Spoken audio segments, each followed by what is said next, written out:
सत साहिब जी, आप सभी सुन रहे हैं जगत गुरु तत्वदर्शी संत रामपाल जी महाराज द्वारा लिखी पुस्तक जब जब भूल पड़े। गीता अध्याय 8 श्लोक 7 में कहा है कि हे अर्जुन, तू युद्ध भी कर और मेरा स्मरण भी कर, यानी काम भी कर, स्मरण भी कर। यजुर्वेद अध्याय 40 मंत्र 15 में कहा है कि ओम नाम का स्मरण कार्य करते करते स्मरण कर, विशेष कसक यानी तड़फ के साथ स्मरण कर, मानव जन्म का मूल कर्तव्य जानकर स्मरण कर। कबीर परमेश्वर कपड़ा भी बुनते थे तथा स्मरण करने का अभिनय भी करते थे। वे बताना चाहते थे कि भक्त को काम करते करते भी स्मरण करना चाहिए। जो कार्यालयों में काम करते हैं तथा जो विद्यार्थी हैं, वे जब भी समय मिले स्मरण करें। संत गरीबदास जी ने कहा है कि नाम उठत नाम बैठत नाम सोवत जाग रे, नाम खाते नाम पीते नाम सेती लाग रे। अर्थात नाम का जाप कार्य करते करते भी करते रहो और समय मिले तो बैठकर भी स्मरण करो। सोने के लिए लेटो तो स्मरण करो, जब तक नींद न आए स्मरण करो। जागो तो भी समास स्मरण कर में अवश्य लगाओ, परंतु एक स्थान पर विशेष योग आसन लगाकर स्मरण न करो, वह हठ योग है।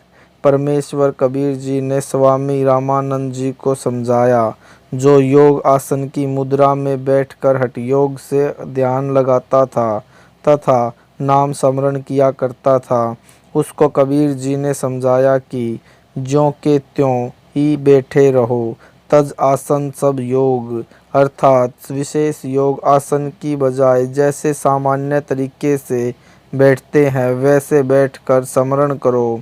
यह विधि सब ग्रंथों व संतों की वाणी के अनुसार श्रेष्ठ है। सब योग आसन को यानी तजो, त्यागो। जिसके पास कुछ भी ज्ञान नहीं होता वह पाखंड का सहारा ही लेता है। बात करता है कि मेरे अतिरिक्त विश्व में किसी को तत्व ज्ञान यानी बीजक ज्ञान नहीं है।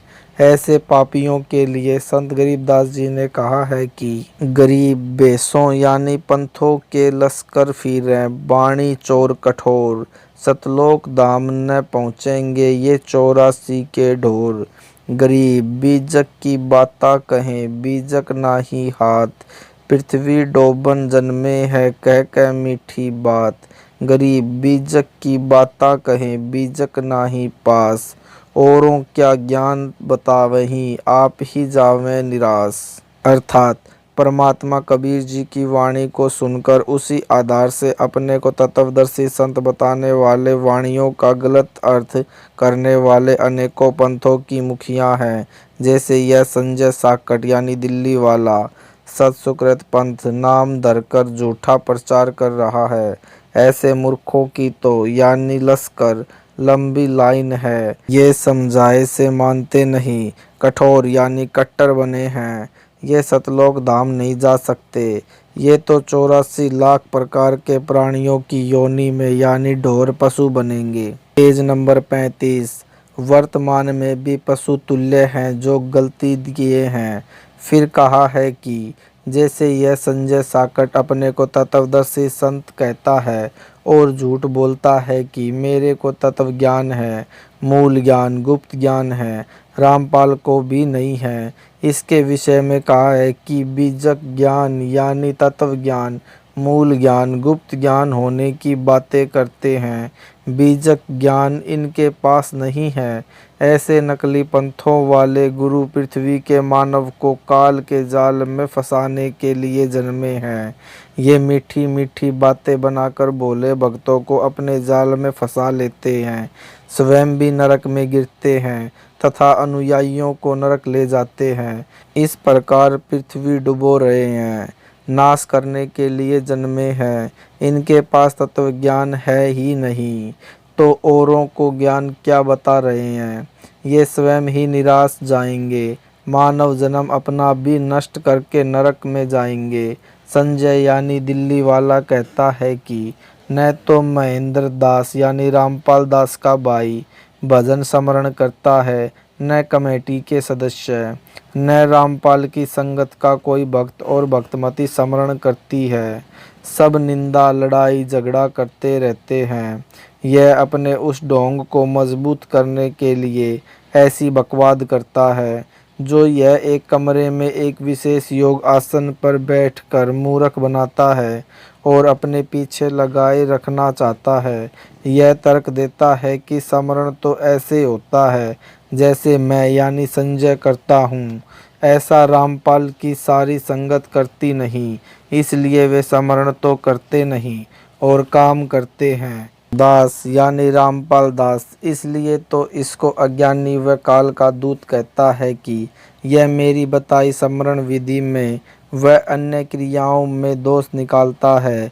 जो सारी संगत मुझ दास यानी रामपाल दास की बताई शास्त्र प्रमाणित विधि से स्मरण व अन्य क्रियाएं कर रही है, इसका उत्तर, यदि यह साकट संजय दास भी अन्य संगत की तरह भजन स्मरण कर लेता तो इसके मन में यह दोष उत्पन्न ही नहीं होता और यह गुरुद्रोही की पदवी प्राप्त नहीं करता।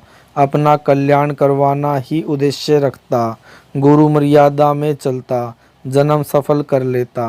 संजय साकट यानी दिल्ली वाला, दास यानी रामपाल दास अपने गुरु की क्रियाओं में दोष निकालता है। कहता है कि कमेटी वाले यानी जो दास रामपाल दास के विश्वास पात्र हैं, उनके विषय में कहता है कि जो कमेटी वाले हैं वे 2100 रुपये एक ज्योति के लेते हैं। 1 किलोग्राम देसी घी भी यानी 600 रुपये का आता है। शेष कमेटी वाले अपनी जेब में रख लेते हैं। भक्त या भक्तमती जो दान करते हैं मेरी यानी रामपाल दास की आज्ञा से करते हैं। ये देखना मेरा काम है कि वह दान में आया पैसा कहाँ जा रहा है। आपने मेरे को दान किया है, यदि यह पैसा प्रयोग होगा तो पाप मुझे लगेगा, आपको इसका पूरा लाभ मिलेगा। यह साकट संजय कौन होता है? मेरे अनुयायियों के लिए दान की देख रेख करने वाला। उसने आज तक 2 रुपये दान नहीं किए हैं। मैं यानी संजय 4500 रुपये में 11 ज्योति जलाता हूँ। इसका उत्तर यह है, इसके द्वारा जलाई ज्योति व लगाए भोग से कोई लाभ दानकर्ता को नहीं होना। भाड़ में धन जलाने वाली बात है। एक ज्योति में दास यानी रामपाल दास 1.25 किलोग्राम देसी घी का हवन करवाता है। यदि घी 600 रुपये प्रति किलोग्राम माने तो भी 1.25 किलोग्राम घी की कीमत 750 रुपये हुई। यह 11 ज्योति 4500 रुपये में लगाता है तो निर्धारित घी की मात्रा यानी 1.25 किलोग्राम प्रति ज्योति के हिसाब से पेज नंबर 36 पूरी नहीं होती। 1.25 किलोग्राम घी के हिसाब से 11 ज्योतियों की कीमत 8250 रुपये बनती है। यह लेता है, वह इससे लगभग आधी है। अधूरा यानी ओछा व्यक्ति अधूरे यानी ओछे काम ही करता है। जैसे 1 एकड़ ज़मीन में 40 किलोग्राम गेहूं का बीज बोना निर्धारित मात्रा में है जो पूरा लाभ देता है। यदि कोई 1 एकड़ ज़मीन में 20 किलोग्राम गेहूं का बीज डालने की राय किसान को देता है तथा तर्क देता है कि रामपाल तो 40 किलो गेहूं डालने को कहता है, वह आधे गेहूं अपने घर ले जाता है। मैं यानी संजय 20 किलो ही डलवाता हूँ। देखो पूरा लाभ थोड़े से बीज से दिला देता हूँ। यह तर्क कितना गलत है, भक्तजन स्वयं विचार करें। यह अधिकारी भी नहीं है, जिस कारण से उसके द्वारा करवाए गए अनुष्ठान का कोई लाभ नहीं मिलना।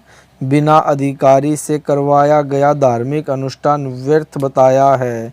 कबीर, गुरु बिन माला फेरते, गुरु बिन देते दान, गुरु बिन दोनों निष्फल है, देखो वेद पुराण।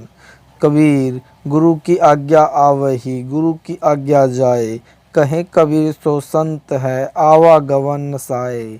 गुरु बिन दान जो करही, मिथ्या होए कबू नहीं फलही। गुरु बिन होम यज्ञ नहीं कीजय, गुरु की आज्ञा माही रहीजय। गुरु से ही सदा हित जानो, क्यों भूले तुम चतुर सयानो। अर्थात अपने गुरु के अतिरिक्त किसी को दान नहीं देना चाहिए। वह दान फल नहीं देता। गुरु के अतिरिक्त अन्य किसी को दान नहीं देना चाहिए, न ही कोई पुण्य कार्य यानी धार्मिक कर्म करवाना चाहिए। गुरु का आज्ञाकारी भक्त सफल होता है। वह सही भक्त है। उसका यानी आवागमन जन्म मरण का चक्र समाप्त हो जाएगा। गुरु जी की आज्ञा से सर्वधर्म कर्म करो, यानी मेरी रामपाल दास की आज्ञा से ज्योति व पाठ के रूपे मेरे द्वारा नियुक्त विश्वास पात्र भक्त लेते हैं, लिखते हैं, दास को बताते हैं, आशीर्वाद लेते हैं, तब उस धर्म कर्म को करते हैं जो सबको यथार्थ लाभ देता है। हे चातुर व्यक्तियों, क्यों सयाने बनकर यथार्थ भक्ति मार्ग को भूल रहे हो। गुरु से ही सदा अपना हित मानो, यानी गुरु जी से ही धर्म कर्म करवाना ही हितकार यानी लाभदायक है। इसी में अपना हित यानी भला जानो। दास यानी रामपाल दास 69 वर्ष का हो चुका है। सतलोक जाने से पहले जो क्रियाएं संगत ने करनी है उनका अभ्यास करवा रहा हूँ। इसी बात का डर था कि इस संजय जैसे जालिम संगत को पथ भ्रष्ट न कर दे। इसकी तरह नकली गुरु बनकर संगत को काल जाल में न डालें, जो यह मेरे सामने ही बकवाद कर रहा है। गुरु बनकर आशीर्वाद देने लगा है, यह काल प्रेरित है, काल का दूत है। इससे बचो। जो भक्त भक्तमती अपना सतर्क इसके पश्चात भी इसके पीछे लगे हैं, उनको कैसे बचाया जाए और कौन सा ज्ञान समझाया जाए। उनको तो यह संदेश है तो जो संत गरीबदास जी ने कहा है कि चेतावनी में तो कसर नहीं छोड़ूं और क्या देऊं गारी। भोली आत्माओं को काल के दूतों से बचाने के लिए संत गरीबदास जी ने ढेर सारी वाणी अमृत ज्ञान बोला, फिर भी काल के दूतों से चिपके हैं। उनसे दुखी होकर कहा है कि तुम ज्ञान से नहीं मानते तो क्या तुम्हें गाली दूं, यानी नरक जाने से बचो। अज्ञानियों को छोड़कर पूर्ण संत से दीक्षा लो। गरीब चातुर प्राणी चोर है, मूढ़ मुगध है ठोट, संतों के नहीं काम के, इनको दो गल चोट। संजय यानी दिल्ली वाला चातुर प्राणी है। यह मेरे ज्ञान को चुराकर कपट युक्त तर्क देकर चतुरता दिखाता है, सत्य को छुपाता है। इसलिए संत गरीबदास जी ने ऐसे व्यक्तियों को चातुर व चोर कहा है। वीडियो अच्छा लगा हो तो लाइक करें, कमेंट करें और ज़्यादा से ज़्यादा शेयर करें। हमारे चैनल को सब्सक्राइब करना न भूलें। सत साहेब जी।